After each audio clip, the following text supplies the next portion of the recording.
Assalamualaikum warahmatullahi wabarakatuh. Halo semuanya, pada kesempatan kali ini saya bersama teman-teman saya akan mempresentasikan hasil diskusi dari kelompok kami mengenai apa itu landasan teori, kemudian kerangka berpikir dan hipotesis pada mata kuliah metode penelitian kuantitatif dengan Bapak Riza Musni SKPMK sebagai dosen pengampu. Nah, sebelum itu, izinkan kami untuk memperkenalkan diri terlebih dahulu. Kami berasal dari kelompok 2 yang terdiri dari saya Febriana Misdar, kemudian ada rekan saya Nadia Tarisya Ginting, lalu ada Hidayatul Maqwa Nasution, ada Trisania Merwati, dan yang terakhir ada Rido Ahmad Oktaviano. Baik teman-teman, langsung saja kita masuk ke pembahasan yang pertama mengenai landasan teori. Yang pertama itu, menurut Newman 2003, peneliti selalu menggunakan teori yang berbeda dalam penelitian, tetapi beberapa teori dapat selalu ada di banyak penelitian. Kemudian yang kedua, menurut Kerlinger 1978, teori merupakan seperangkat konsep, definisi, dan proposisi yang berfungsi untuk melihat fenomena secara sistematik melalui hubungan antar variabel sehingga dapat berguna untuk menjelaskan dan meramalkan fenomena. Kemudian ada menurut Wiersma 1986, teori merupakan generalisasi untuk menjelaskan fenomena. Lalu yang terakhir ada menurut Cooper dan Schneider 2003, teori merupakan konsep yang saling berhubungan.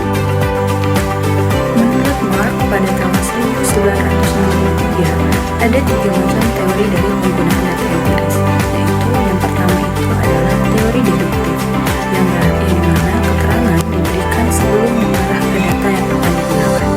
Yang kedua itu ada teori induktif, yang mana dari data yang terkumpul diambil sebuah kesimpulan ataupun teori. Kemudian yang terakhir itu ada teori fungsional, yang dimana interaksi data ke teori itu kembali ke datanya lagi.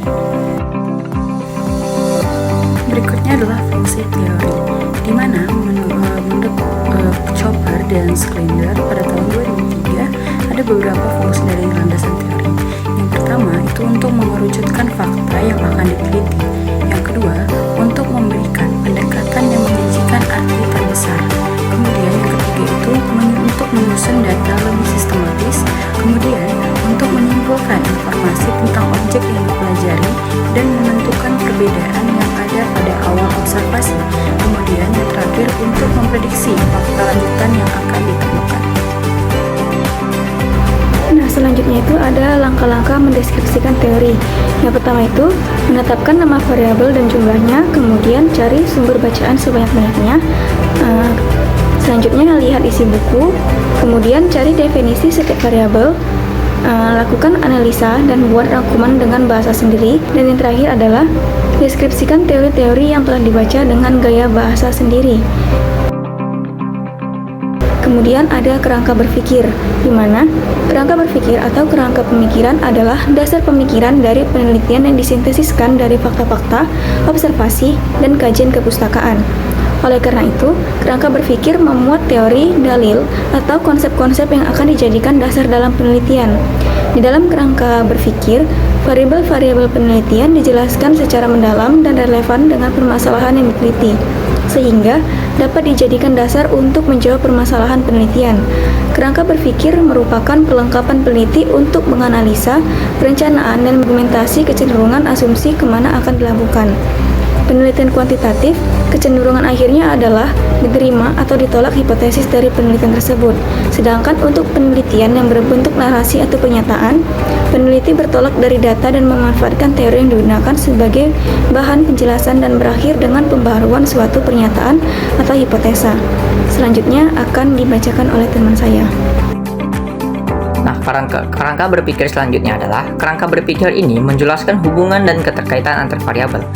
Kerangka berpikir dapat disajikan dalam bentuk bagan yang menunjukkan alur pikir peneliti dan keterkaitan antar variabel yang telah ditelitinya, menurut Ridwan pada tahun 2011. Kerangka berpikir juga dapat disajikan dalam bentuk bagan yang menunjukkan alur pikir peneliti serta keterkaitan antar variabel yang diteliti, yang biasa disebut dengan paradigma ataupun model penelitian. Hal-hal yang perlu diperhatikan oleh peneliti dalam menyusun kerangka berpikir yang baik sebagaimana dikemukakan oleh Sekaran pada tahun 1992 sebagai berikut. Yang pertama itu, variabel-variabel penelitian seharusnya diidentifikasikan secara jelas dan diberi nama. Yang kedua, uraian kerangka berpikir seharusnya menyatakan bagaimana dua atau lebih variabel berhubungan satu dengan lainnya. Hal ini sudah seharusnya dilakukan untuk hubungan yang penting dan secara teoritis dan ada di antara variabel penelitian. Yang ketiga, jika karakteristik atau sifat-sifat dan arah hubungan dapat diteorikan berdasarkan penemuan dari penelitian sebelumnya, hal itu seharusnya menjadi dasar dalam uraian kerangka berpikir, apakah hubungan itu bersifat positif ataupun negatif. Yang keempat, seharusnya dinyatakan secara jelas mengapa peneliti berharap bahwa hubungan antara variabel itu ada. Argumentasi atas hal itu dapat digambarkan melalui hasil-hasil penelitian sebelumnya. Yang kelima, kerangka pemikiran seharusnya digambarkan dalam bentuk diagram skematis, sehingga pembaca dapat secara jelas melihat hubungan antar variabel. Materi selanjutnya yaitu manfaat kerangka berpikir. Yang pertama itu membantu peneliti. Manfaat yang pertama adalah membantu peneliti dalam mendapatkan konsep yang matang. Dengan demikian, setiap masalah dalam rumusan masalah akan terjawab. Yang kedua, memudahkan penelitian. Manfaat selanjutnya adalah menyelesaikan penelitian. Pasalnya, mereka akan mendapat gambaran proses penelitian dari kerangka tersebut. Yang ketiga, menghubungkan unsur. Penelitian adalah kegiatan yang cukup melelahkan. Untuk meminimalisasi kesalahan dan perubahan pola pikir, kerangka ini bisa menghubungkan unsur penelitian terutama variabel dan data penelitian. Yang keempat, memudahkan pembaca memahami hasil penelitian. Hasil penelitian tertuang dalam bentuk tulisan agar mudah pembaca pahami. Penulis membuat kerangka berpikir sehingga hasil penelitian bisa tersusun secara logis. Baik, selanjutnya adalah hipotesis. Nah, apa itu hipotesis? Hipotesis merupakan gabungan dari kata hipo yang artinya di bawah dan tesis yang artinya kebenaran. Nah, secara keseluruhan hipotesis ini berarti di bawah kebenaran atau yang belum tentu benar dan baru dapat diangkat menjadi suatu kebenaran jika memang telah disertai dengan bukti-bukti. Kemudian, hipotesis juga merupakan jawaban sementara terhadap masalah penelitian yang kebenarannya harus diuji secara empiris. Nah, hipotesis menyatakan hubungan apa yang kita cari atau yang ingin kita pelajari. Nah, hipotesis adalah keterangan sementara dari hubungan fenomena-fenomena yang kompleks. Nah, oleh karena itu, perumusan hipotesis menjadi sangat penting dalam sebuah penelitian. Nah, tujuan penelitian ilmiah secara umum adalah untuk memecahkan masalah melalui metode ilmiah sehingga diperoleh pengetahuan baru yang ilmiah. Nah, sebelum proses pemecahan masalah tersebut dilakukan, seorang peneliti mempunyai berbagai alternatif pemecahan yang bersifat dugaan atau ada unsur ketidakpastian. Nah, dugaan-dugaan tersebut selanjutnya akan dibuktikan secara empiris dengan menggunakan metode ilmiah. Nah, dugaan tersebut dikenal sebagai proposisi atau hipotesis. Nah, seperti sudah diterangkan sebelumnya, dugaan tersebut didasarkan suatu alasan teoritis yang dijelaskan dalam kerangka teoritis atau landasan teori dan dibuat dengan proses deduksi. Nah, proposisi dan hipotesis merupakan dua istilah yang relatif sama. Nah, walaupun ada beberapa ahli yang membedakannya. Kiranya hanya demikian materi yang dapat kelompok kami sampaikan.